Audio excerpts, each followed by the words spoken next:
In this tutorial, you will learn how to weave a rectangle.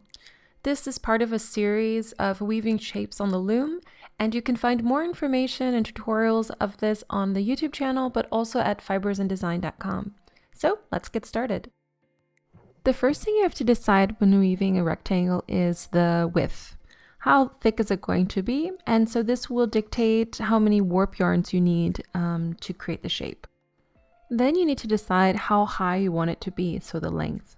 Now, it's up to you how high you want to weave it. It could be 10 rows, 2 rows, well, maybe not 2 rows, but you have to decide how high you want it to go and the symmetry that you'll make maybe with another rectangle or with itself.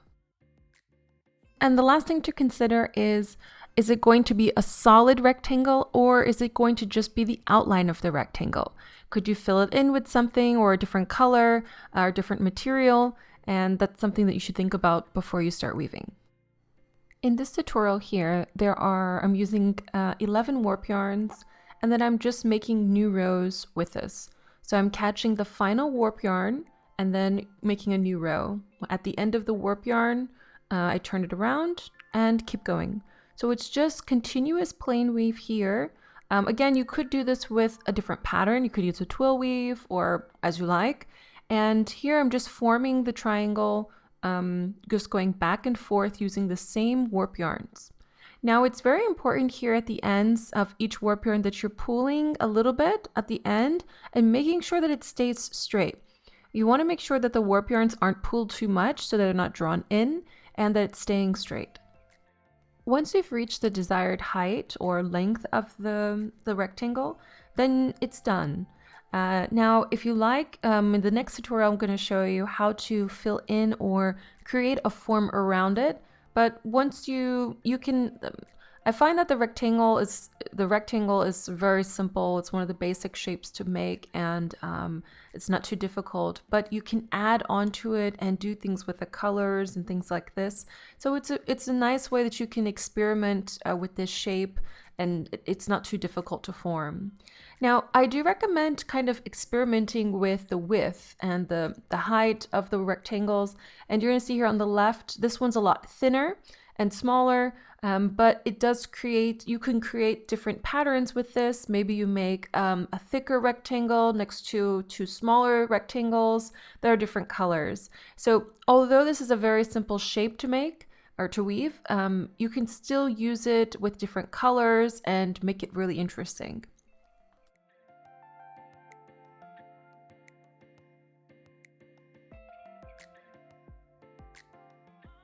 Here I've woven a horizontal rectangular form, and in this example it's kind of free floating, so I'm just going to quickly weave a small base for it.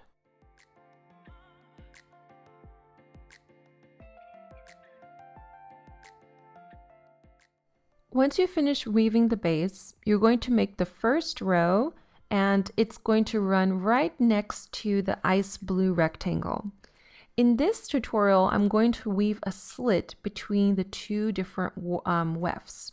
So here, this dark blue and the ice blue will never meet on the same warp, or the wefts won't ever interconnect, right? I'm just going to be using here the warp yarn that runs parallel to the end warp yarn of the rectangle there.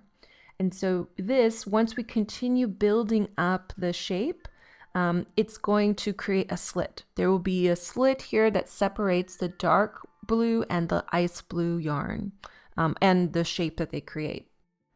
Now, it's important to take into account how high the rectangle, how many rows it took to make it. So for example, in this case, if it took 10 rows and this dark blue yarn is also as the same thickness, then you should also weave 10 rows of this dark blue next to it. They should run parallel and it should be of the equal height. So you don't want to use a yarn that's too different in thickness. You can, but you want to make sure that you are weaving it so that they're both on the same level once you're finished. Some difficulties that you could run into when weaving slits is that, especially if the yarns are of different thicknesses or different thickness, or if you weave one shape before the other one and they're not woven together, I've found sometimes that there could be a really big slit or big gap between the two wefts that are being woven. So, yeah, you want to pay attention here while you're weaving this, is that the slit isn't too wide. When done properly, when you look at the two forms side by side, you shouldn't really tell that there is a space between them. Now, you totally can if that's what you're going for. But in terms of unity and harmony and visual interest, you want to make sure you're taking into account these things.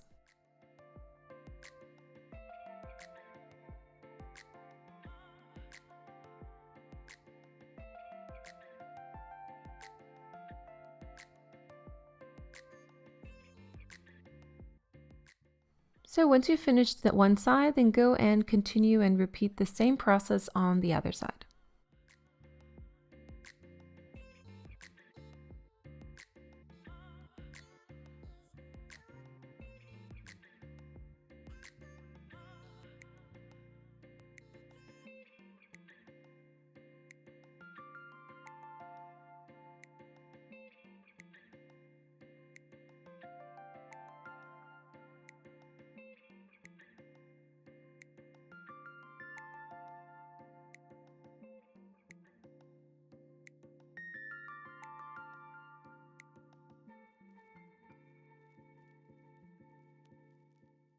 Now, when the next side is complete, or all sides are complete, I'd like to tuck in the final yarn in the back, and I just like to use one other yarn if I'm using the same color from one of the sides.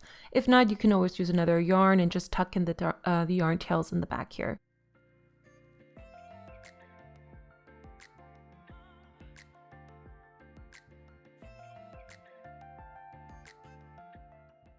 Now it's time to finish weaving the other side of the rectangles. So I'm going to just use the same amount of rows that I did under the ice blue rectangle and continue that here over.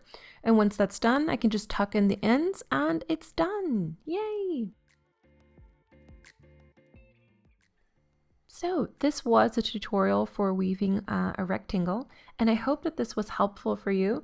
And if it was, then please leave a thumbs up. And if you have any questions about weaving rectangles or other shapes, then please leave a comment down below.